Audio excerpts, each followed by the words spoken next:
tell me when everybody's all lined up. Come on, we got another member of Congress here. Well, to begin with, I just want to say thank you to the outstanding officials behind me who have been on the ground working 24/7 since this flood happened. It begins with outstanding leadership from the top with Governor John Bel Edwards, and we very much appreciate all the outstanding work he's done. His better half, the First Lady of Louisiana, I know has been by his side every step of the way, and we are grateful for her. I know they've got their own cleaning up to do because the governor's mansion was flooded as well. In addition, I want to acknowledge Senator Bill Cassidy, Senator David Vitter, Representative Garrett Graves, Representative Cedric Richmond, the mayor of Baton Rouge, Kip Holden, and somebody who I can't brag enough about, one of the best hires I made as president, the administrator of FEMA, Craig Fugate, who has done such an outstanding job, not just in dealing with this particular incident, but has really rebuilt FEMA so that there's a change of culture. And everybody knows that when a disaster happens, FEMA's going to be there on the ground cooperating with state and local officials rapidly and with attention to detail and keeping the families who've been affected uppermost in their minds. So we very much appreciate everything Craig's done. It's hard, by the way, for Craig to be here because he's a Florida Gator, and he's been seeing a lot of LSU t-shirts as we've been passing by. I just had a chance to see some of the damage from the historic floods here in Louisiana. I come here first and foremost to say that the prayers of the entire nation are with everybody who lost loved ones. We are heartbroken by the loss of life. There are also people who are still desperately trying to track down friends and family. We're going to keep on helping them every way that we can. As I think anybody who can see just the streets, much less the inside of the homes here, people's lives have been upended by this flood. Local businesses have suffered some terrible damage. Families have, in some cases, lost homes. They've certainly lost possessions, priceless keepsakes. I was just speaking to a young woman whose husband died shortly after the birth of her second child, and she was talking about how her daughter was trying to gather all the keepsakes that she had in her bedroom that reminded her of her father. And that gives you some sense that this is not just about property damage. This is about people's roots. You also have a situation where there are a lot of kids who are supposed to start a new school year, and they're going to need some special help and support for a while.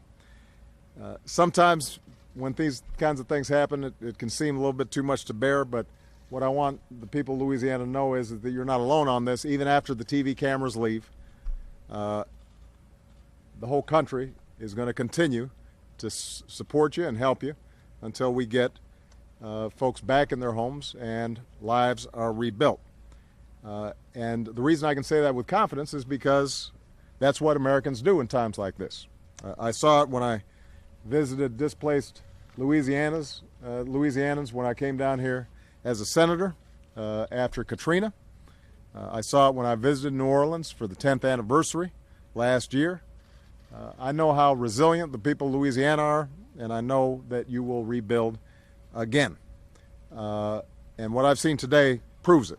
I want to thank all the first responders, the National Guard, all the good neighbors who were in a boat going around and making sure people were safe, showing extraordinary heroism and in some cases risking their own lives.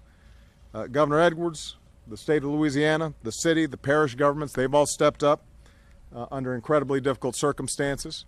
I just want to thank the people on this block. As I was walking down, one woman at the end, elderly, she was on her own. She had just lost her daughter.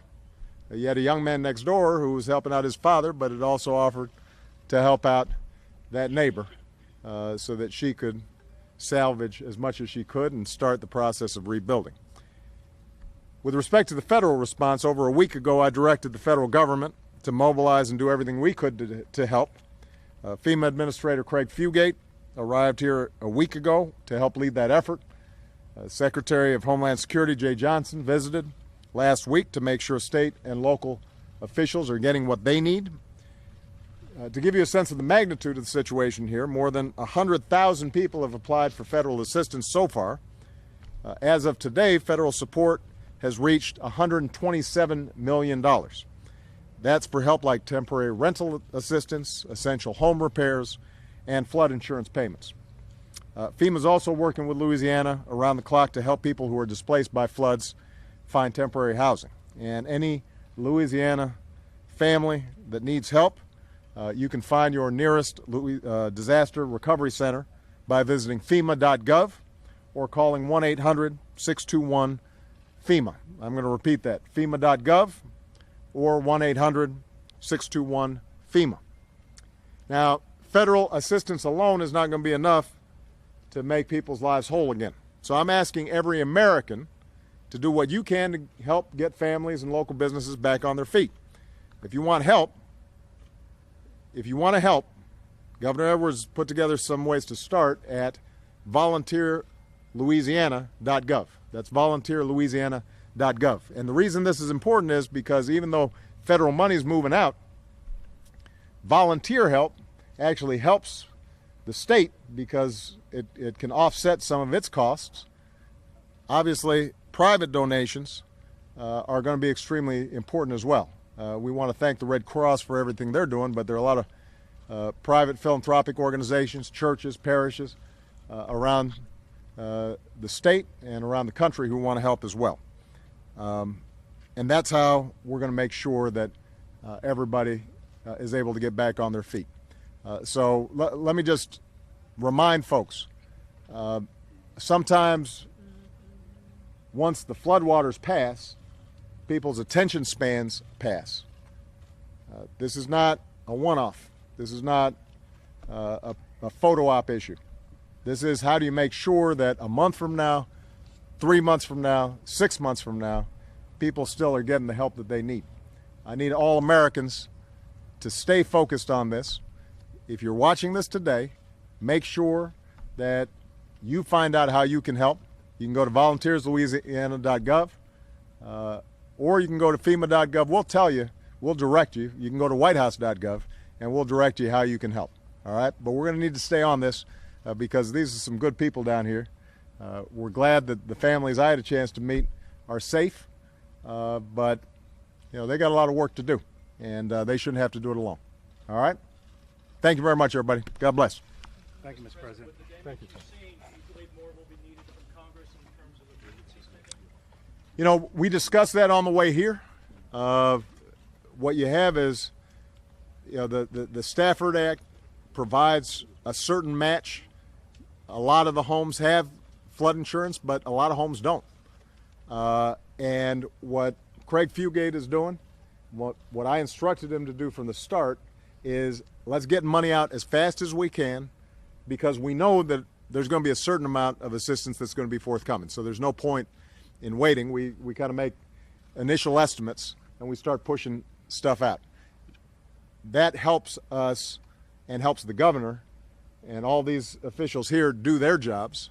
And then what we have to do is, as we fine-tune exactly what's needed, when we know, for example, how much permanent housing is going to have to be built, when we have a better sense of how much infrastructure has been damaged, what more we need to do in terms of mitigation strategies, that's when Congress, I think, may be called upon to do some more. Now, the good news is that you got 4 members of Congress right here, and a number of them happen to be in the majority.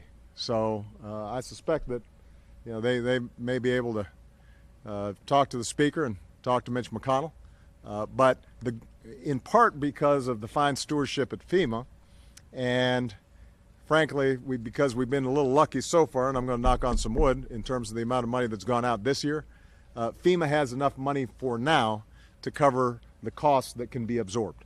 The issue is going to be less what we need to do in terms of paying for the short term. It's going to be the medium term and the long term rebuilding.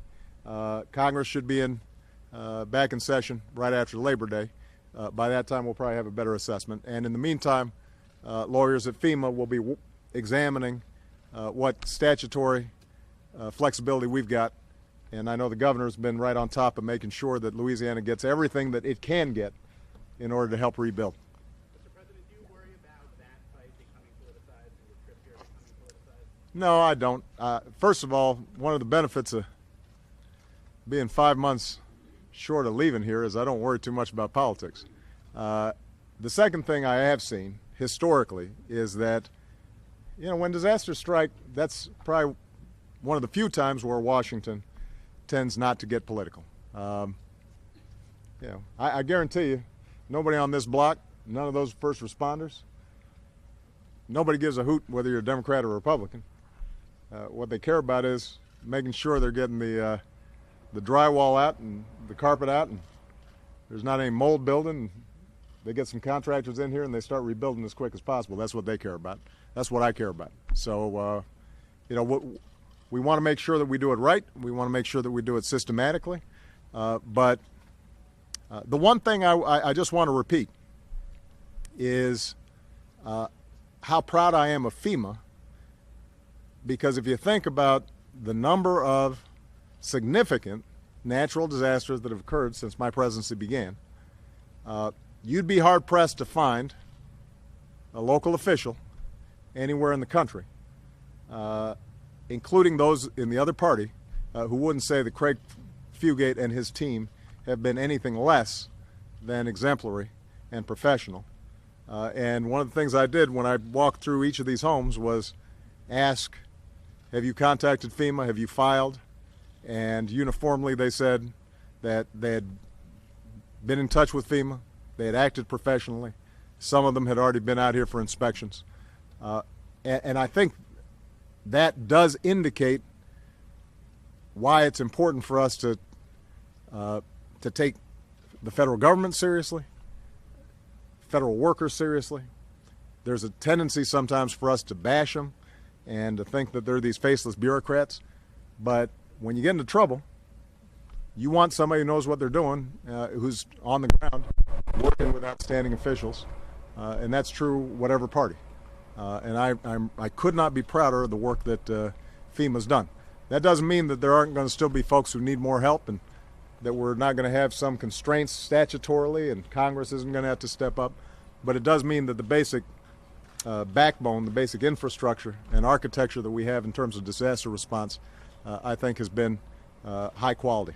And I'm very proud of them for that, and I want to publicly acknowledge that at the moment. All right? Thank you, guys. How you doing? I'm a little sweaty right now. Hey, Melissa, how you doing? What's your name, man? Leroy. Good to see you. Which home is yours?